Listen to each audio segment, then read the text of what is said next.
Welcome back to episode 3 of Road to UK Top 100. I'm hoping you're liking this series so far. If you haven't already watched episode 1 and 2, they're up on my channel. So before you watch this one, go and watch so you're up to date with the series. This is an important episode because in 1 week's time exactly, on the Monday the 25th, I'm playing the British Padel Academy Invitational Tournament, the biggest paddle tournament I've ever played in. There's going to be players like Stan Hunt, there's going to be players like Sam Jones, a lot of the top 20 British players are going to be there. And this week is going to be me preparing for this tournament. And I said to myself before this week started the other day, I said to myself, I'm going to take a week off from paddle this week, you know, just to let my body rest a little bit. I've been playing so much.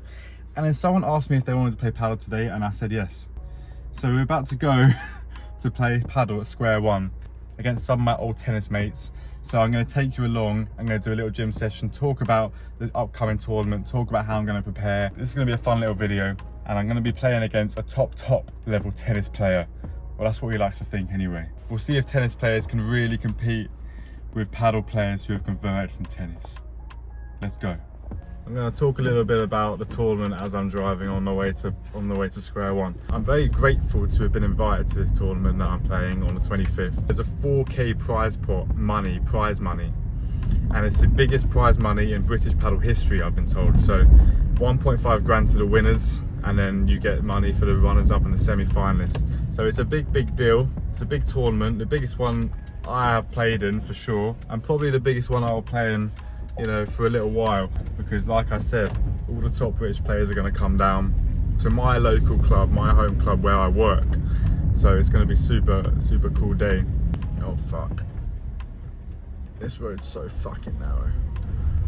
Yeah, so make sure to stay tuned for the next episode, because it's going to be an absolute corker, because that's going to be the tournament video that I'm going to make.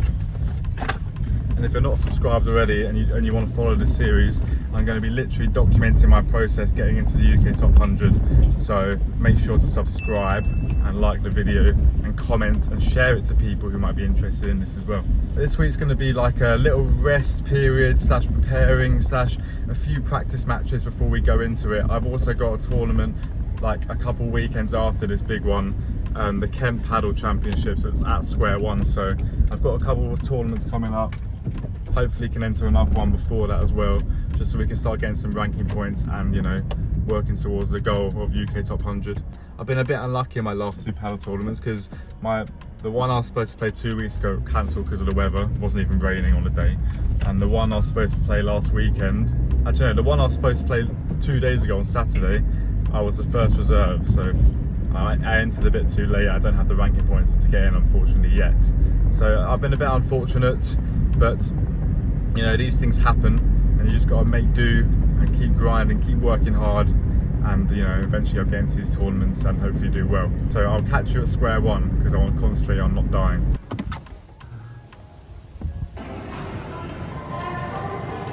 So I arrived at square one, always get a little bit of breakfast before. They do some nice food here, and I was trying desperately to not get it down my white t-shirt I just bought. Like, I'm a messy eater sometimes. Get a little push session before my match today, and like I said, I'm trying not to injure myself for this tournament, so it's a light one, no heavy weights. And then we got into the match against my old tennis friends, and Joe is the one who just hit the volley right there, and he's about to hit a smash. And he is a very high level tennis player. He's a men's Lupper first team captain, so obviously he's very good at tennis. So it'll be interesting to see in this match how good he is on a paddle court. And at the start of this match, like I said, I'm going to show the highlights, not the full match, because this video will be ages and ages if it was our full match. But you're going to see that he's obviously got very good hands, as you can see here, very good volleys at the net. Obviously that's not going to be lacking. And one thing you'll notice in this match, as I show the highlights, is, look at, he just puts one down the middle there. That's nice defense from my partner. And one thing you'll notice is he does go for this big flat smash a lot. You're going to see it here at the start, and it was catching both of us out at the start, me and Will. And you'll notice good tennis players, I used to be a tennis player, right, and I transitioned to paddle now, but tennis players, they do go for the big flat smash a lot, if not all the time. So at the start of this match, you know, it was like beating us because we just weren't like picking it up and we weren't reading it. But towards the end of this match, you're going to see that I start to pick up the big flat smash, like one there, like we just weren't reading it at the start. I just didn't move forward.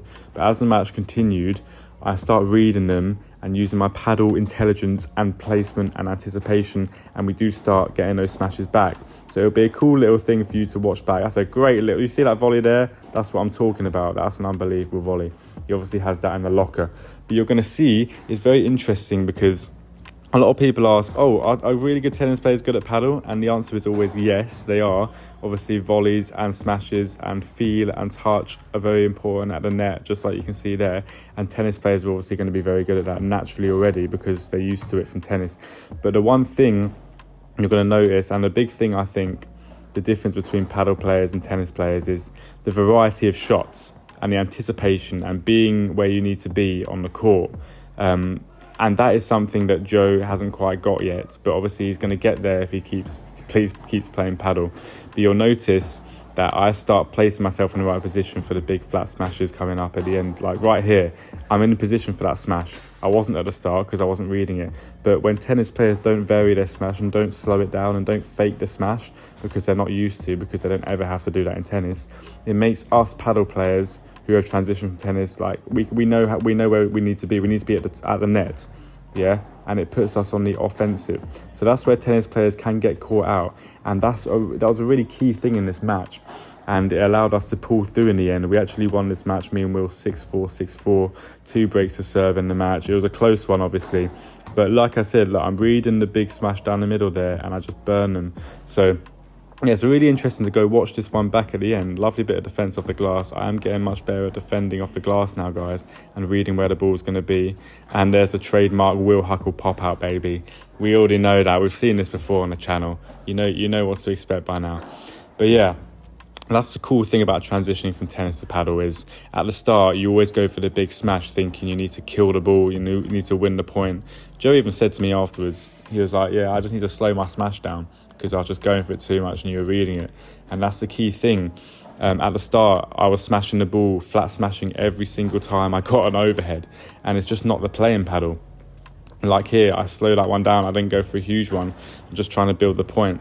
And so it's really interesting to kind of see and watch this one back. If you're a tennis player watching this and you're thinking, can I be good at paddle? Well, the answer is yes, you're already going to have the skills needed to be a good paddle player. You just need to be able to vary your shots. Look, Joe goes for a big smash here again, and I read it.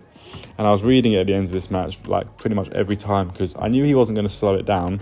So I knew as soon as he set up for a smash, I would just lob him, yeah? My tactic was lob Joe, and then as soon as he set up for the big smash, just run to the net. And I was winning every single point at the end. But it was really cool to see the kind of difference and learn from this and watch this one back. It was a really interesting match, and it was very close, obviously. He's got very good hands, and he's got a lot of potential. All right, it's a couple of days after that match that you just watched the highlights of. I hope you enjoyed that one. It was super fun. Haven't played Joe in a while, so it was a good little match. Now what I'm going to do is show you some highlights, some POV footage with my little head cam of me playing with GB number 112, my friend Callum. And this is going to really show you the kind of levels that I'm aiming for, you know. I didn't capture much footage because the head cam ran out of battery, but I hope you enjoyed this footage. Make sure you stay tuned for the next episode because it's going to be the best episode in this series so far. I'm telling you right now, it's going to be an absolute day. And remember, if in doubt, lob. See you later. And here, jumping straight into the match, I played some points. Not very many points because the battery ran out of charge like I explained, but I'm playing with Callum, a very, very good paddle player who also came from a good tennis background. So you can compare the two matches in this video if you want to go back and watch. But the key difference is the more you play paddle as a tennis player, the more you're going to get better off the glass, the better you are at defence, and the better you are at being in the right position. And obviously that big kick smash is a weapon that is nice to have too. So I hope you enjoyed the end of this video, the last couple points. Make sure to subscribe and listen. The next video is going to be an absolute banger, so make sure to not miss it by subscribing, liking the video, and drop a comment and tell me your thoughts about tennis players transitioning to paddle. If you're a tennis player and you transition to paddle, do you think they have potential? What are the key weaknesses and strengths of a paddle player coming to tennis? And I'll see you in the next video.